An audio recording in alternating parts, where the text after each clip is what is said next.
Hello from Lagos, Nigeria, the channel's television global headquarters. This is Newsroom series. I'm Dominic Iwiwu. Today we'll be focusing on the north central region of the country. But before we get into that, let's have a look at the top stories making the rounds at the moment. The Oyo State Ministry of Health has closed down 2 hospitals in Shaki West local government area of the state following suspected Lassa fever outbreak. This follows a confirmation of 4 deaths by the Oyo State Rapid Response Team from the Ministry of Health, which visited the affected area in Shaki, following distress calls from residents on what they call mysterious deaths. The fatalities consisted of 3 males and 1 32-year-old female who was preparing for her marriage. In a release signed by the Commissioner for Information and Orientation, Prince Dotsu Oyelade, the State Commissioner for Health, Dr. Oluwa Remi Ajetubu, had earlier tasked the Oyo State Rapid Response Team to Shaki, following numerous calls from the Shaki West local government reporting an outbreak that has led to a number of deaths.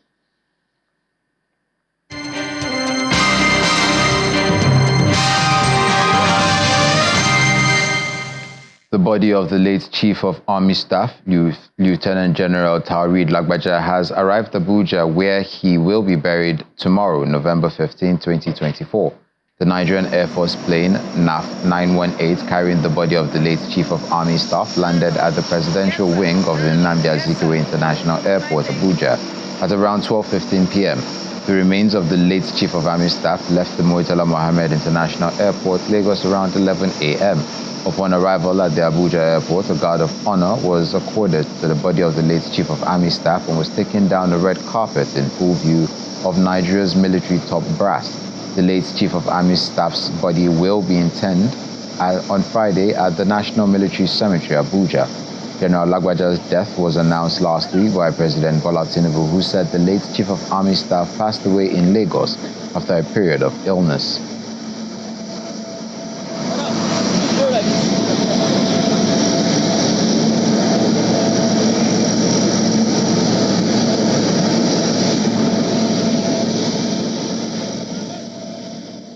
The Economic and Financial Crimes Commission, EFCC, has sought for adjournment in the fresh case it instituted against the immediate past governor of Kogi State, Mr. Yahaya Bello, saying the 30 days window was still running for the summons earlier issued.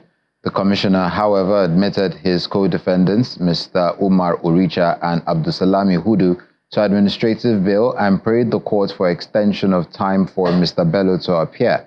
At the resumed hearing before Justice Marian Anini of the Federal Capital Territory High Court, Abuja, counsel for EFCC, Jamiu Agoro, said the order of the court given on 3rd October had not elapsed. He also noted that the 20th of November date earlier given was not convenient for the prosecution counsels. After listening to all counsels, the judge granted the EFCC's application for adjournment, including the hearing notice. Justice Anini thereby adjourned the case to November 27 for arraignment of the former governor alongside Umar Uricha and Abdusalami Hudu, who are being prosecuted as first to third defendants respectively in the fresh 16 counts charge instituted against them by the EFCC. We head over to Nasarawa State, where the state's Governor Abdullahi Sule, have launched the state's informal sector e-tickets platform and USSD code. The innovative tax digital codes are initiated by the Nasarawa State of Internal Revenue Services. During the official launch at the Government House in Lafia, Governor Sule commended the Executive Chairman of the State's Internal Revenue Board for introducing a digital innovation, the USSD tax code, to facilitate revenue collection from the informal sector of the economy of the state. Our correspondent Halima Gayam has a report. Top officials of the Nasarawa State Internal Revenue Service, led by the chairman, Ahmed Yakubu, are at the council chambers of the Government House in Lafia, the state capital. Governor Abdullahi Sule is hosting them for the launch of the informal sector e-ticket platform and USSD code.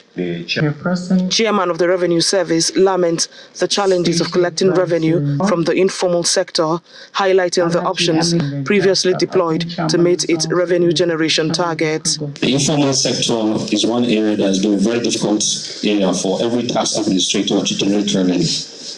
And we're not left in that area. It has been a very difficult area for us to generate revenue. Reason not because of anything, because of the taxpayers in that area. Most of them are not educated. He adds that the unique identifier will eliminate the manual mode of revenue collection and increase tax collection value, which he notes has already been tested. We have done a pilot program before today, and we have started doing that with the markets. We did a test with 2 markets in Lafayette, just 2 markets for a week, with this unique identifier, the USSD code. And it may interest you to know the excellency. In 1 week, we were able to generate what we generate in a month for all the markets in Nasarawa State with this code. Governor Sule commends the State Revenue Authority over the initiative, which he believes will block leakages. By you coming out with a new code, definitely we are going to use the opportunity, to plug the holes. And I'm urging everyone, through the chairman to the various sources, to ensure that we utilize the code. Nobody should go outside the code. We must make sure that we utilize the code so that it will be for the benefit of every one of us. Because even the sharing formula in that, you will see that at the common motorcyclist that paying 300 naira is not all that goes to the state. Part goes to the state, part goes to the local government. But it is more important to be able to generate the tax and ensure that what you generate, you plug the holes and utilize it properly for the benefit of the people. With these few comments, I want to use the opportunity to hereby launch our Nasarawa State new revenue code *08011 *047#. The Nasarawa e-ticket platform and USSD code ends the usage of paper to collect taxes from the informal sector, which comprises markets, artisan workshops, street shops, transport tolls, terminals manifest, among others. Halima Agayam, Channels Television News. In continuation of efforts to ensure security and safety of lives and property within its joint operations area, the Joint Security Task Force Operation Safe Haven has apprehended suspects and recovered of arms and ammunition in Plateau State. A statement from Media Information Officer, Operation Safe Haven, Major Samson Zakom, various stings and intelligence-based operations were carried out across the state, leading to the arrest of the suspects and recovery of arms and ammunition. In the course of operational duties, troops arrested suspected masterminds of a fraud attack at Kazok village in Barkin Ladi local government area of Plateau State and recovered 1 AK-47 rifle and other ammunition. The Joint Security Task Force expressed its commitment to ensure the security of lives and property in the joint operations area in line with its operational mandate. Now over to healthcare. Healthcare workforce in Plateau State is being strengthened to transform healthcare data reporting of medical records from paper to digital formats at primary healthcare facilities across the state. The digitalization workshop is powered by Immunization Plus and Malaria Progress by accelerating coverage and transforming services impact project in Jos, which marks a significant step toward modernizing health data systems across the nation. The Impact project, supported by the World Bank, seeks to improve the delivery of immunization and malaria services in Nigeria, especially in unreserved regions. Healthcare workers across the 207 wards of Plateau State are being taken through digitization training sessions and advancing the immunization component of healthcare to reduce maternal and child mortality. The components are split into 4: malaria control, immunization enhancement, knowledge for healthcare improvement, and emergency response measures. According to the Impact Project Manager, Kizito Ndak, the shift to digital data entry will improve the efficiency and accessibility of health information. The end result of this exercise is to improve the quality of data at the health sectors and also to lessen the waiting time of data reporting. Before now, when you go to all the facilities, that means that you have to enter the OPD, you have to enter the pharmacy department, you have to enter the lab department, you have to enter the labor ward to get access to their files before you can access most data. But now that we have a laptop in all the facilities, it means that you can just call the record officer there and you can have access to the data. That means if you cannot open it at the national level, you can go get the record officer in charge or duty at a particular point in time. They can open the system for you and you see the quality of data, the number of women that are coming to receive antenatal clinic, the number of children that are coming for immunization, the number of patients coming to access healthcare in the OPD, the number of women coming to give birth in the hospital, and all the data that you need, it will be handy in the system. The District Monitoring and Evaluation Officer emphasizes the importance of digital data. Expectations are high that the District Health Information System will also be greatly enhanced to improve primary healthcare delivery. With this training, this digitalization, they can be able to report at facility points into the DHIS2 directly.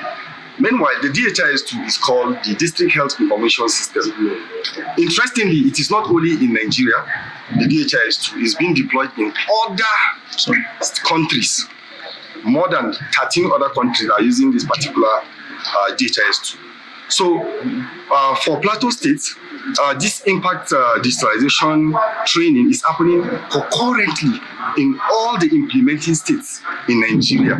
So we have about close to 20-something states implementing this particular digitalization. So with the help of the state government and the impact project, we're able to procure laptops, and we're just putting the officer in charge and the medical record officers through the ropes on how to use and to report their utilization in the facility.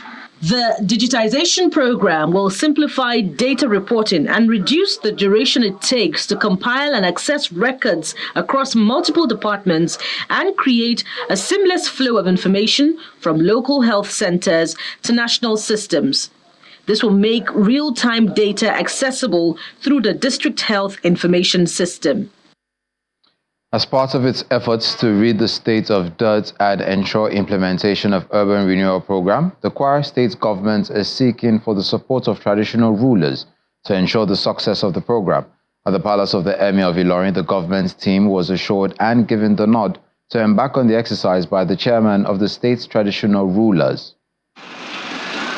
Kwara State is taking its urban renewal drive a notch higher as it continues to seek the buy-in of residents.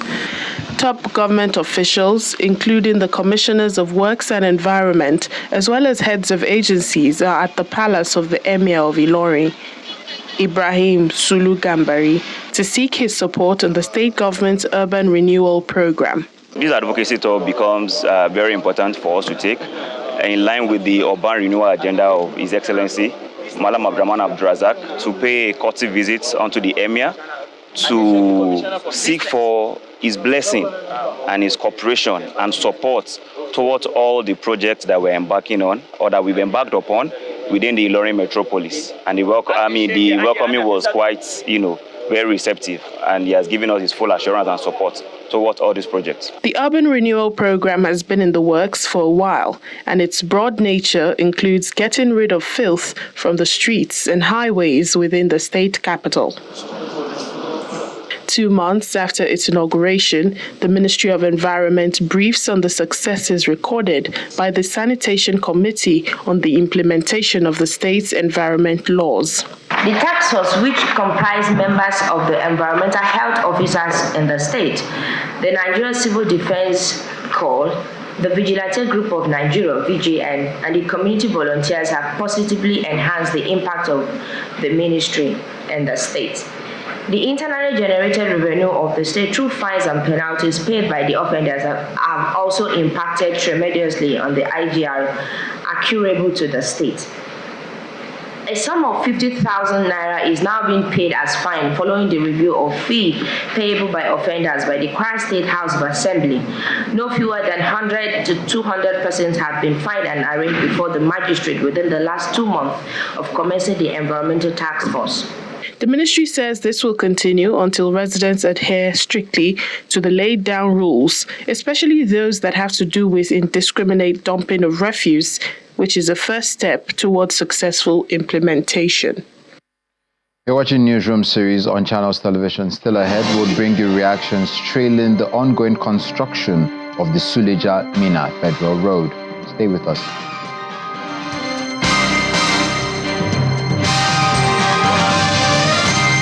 Welcome back. The Minister of Works, David Umahi, has expressed sadness and disappointment over the slow pace and poor quality of the Suleja-Minna Federal Road construction, which has been ongoing for 14 years. Despite reports of 84% completion, Umahi stated that the work executed does not match the reported progress. Umahi's comments came during a town hall meeting and stakeholders engagement on the construction of the 1,068-kilometer Sokoto-Badagry superhighway in Minna, Niger State. The minister emphasized the need for improved quality and speed in the project's execution and added that all contractors handling federal government infrastructure projects in Niger State will be invited for assessment. The poor state of Trunk A Road in Niger State, north-central Nigeria, dominates concerns at this stakeholder engagement in Minna, the state capital, with a large expanse of land covering 10% of the country's total land mass and a link between the north and the south.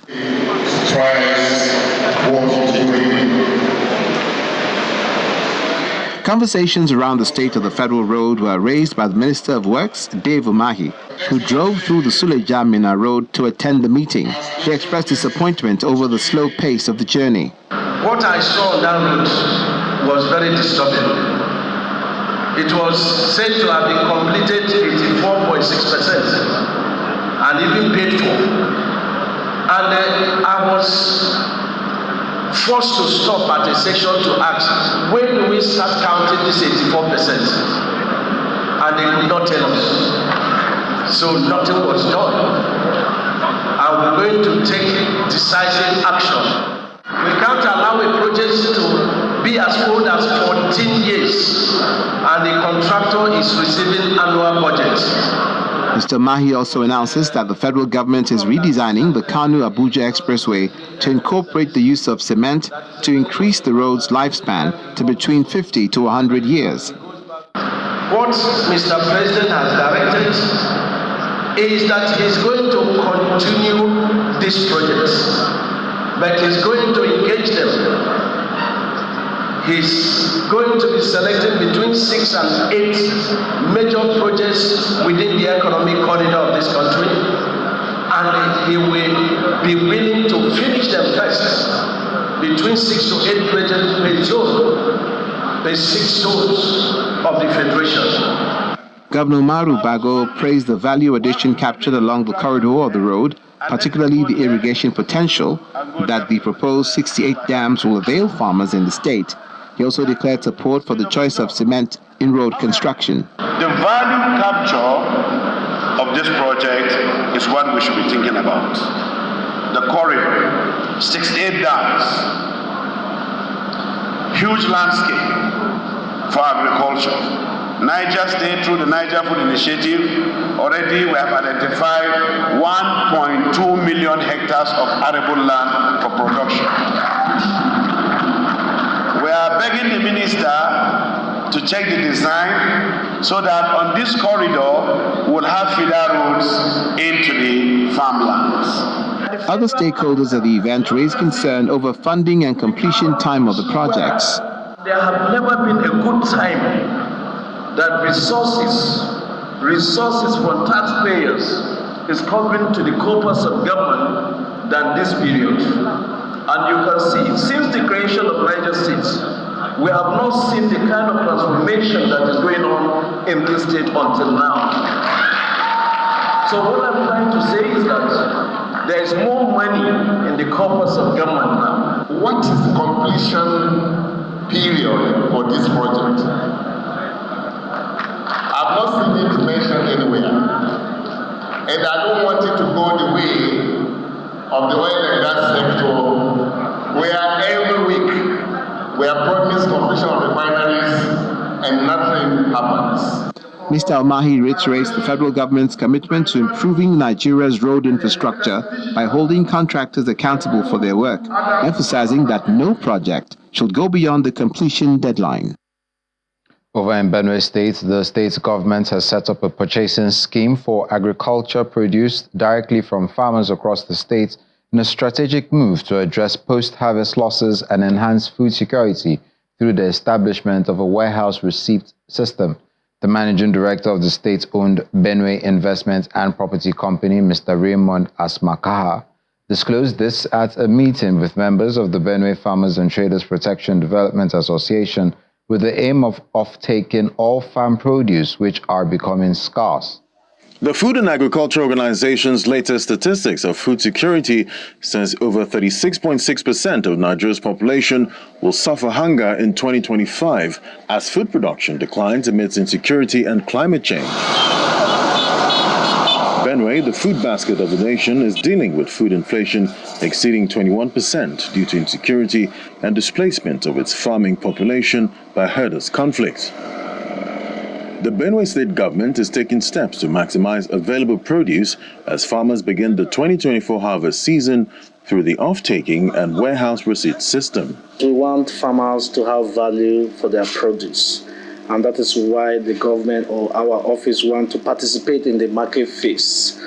Time without numbers that we see that people come to take our agro-commodities and our farmers don't have value for what they have produced. And that is why BIPC is taking the lead to make a hub so that we will be able to, purchase all the agro-commodities and keep it so that anybody that wants to come and purchase, you come directly under the BIPC, being the investment arm of the state. The president of Benue Farmers and Traders Protection Development Association and other stakeholders call for a solution to the problem of pricing, weight measurement, and middlemen profiteering. Our market does not make absolute use of waste care. And secondly, we have to promote the customized bonus side because people who come to this state and buy, most of them even bring their own, branded bags here. You see Benue produce going out in Nasarawa rice canoe, Nasarawa the same. So what, among other things, when state government is involved, there will be competition. It's high time we need to allow our people to know how to use scale. You are selling by weight, so why don't you teach people? This is a computer age. You understand? We are developing. You understand? The farmers don't even know what they are selling. Let them understand the use of scale, because we are buying by scale, we are selling by scaling. Managing Director of BIPC warns of the consequences of allowing the festering of food crisis as he cautions against diversion of farm produce. We want the direct purchase of all the agro-commodities. We want the farmers to know the unit cost of what they have been producing. We want the farmers to know how much it costs per bag. We are also using the Benue sack bag, which has been introduced by the Honorable Commissioner of Commerce, Trade and Investment. We also want to mitigate the risk of people going directly to the farmers to take this produce. It is very, very important for us to trap and track how much produce have been going out of Benue State. With over 36.6% population projected to rise even more by 2025, which could exacerbate food insecurity, the Benue State government aims to become the central hub for agro-commodity market to ensure farmers receive fair value for their produce. The chairman of the National Drug Law Enforcement Agency, Brigadier General Mohammed Buba Marwa, says the renewed partnership between NDLEA and the National Agency for Food and Drug Administration and Control, NAFDAC, will help to curb substance abuse and protect public health.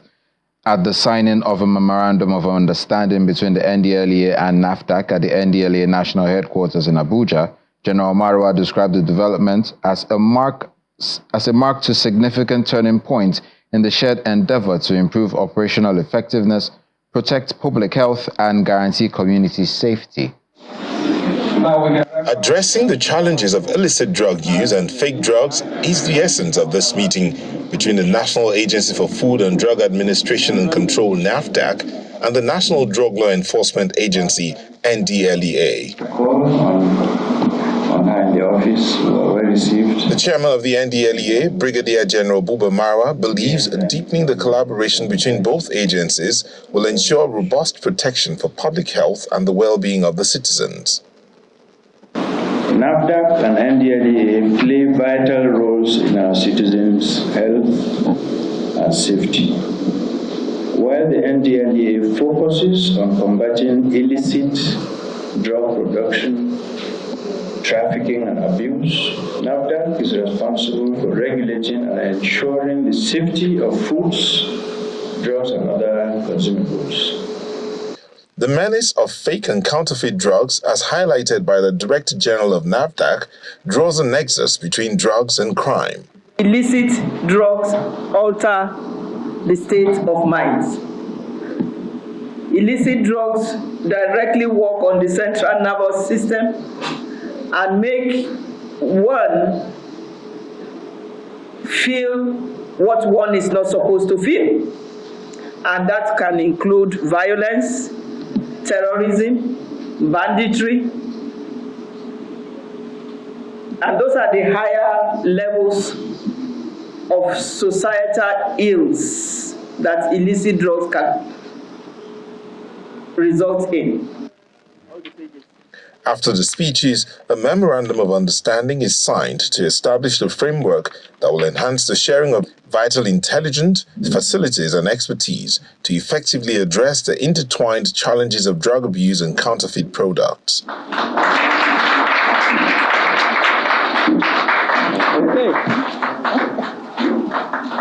While the NDLEA focuses on combating illicit drugs production, trafficking and abuse, NAFDAC is responsible for regulating and ensuring the safety of food, drugs and other consumables. This Memorandum of Understanding is a platform for synergy aimed at creating safer communities. And that's where we drop the anchor in this edition of Newsroom series. I'm Dominic Iwiwu.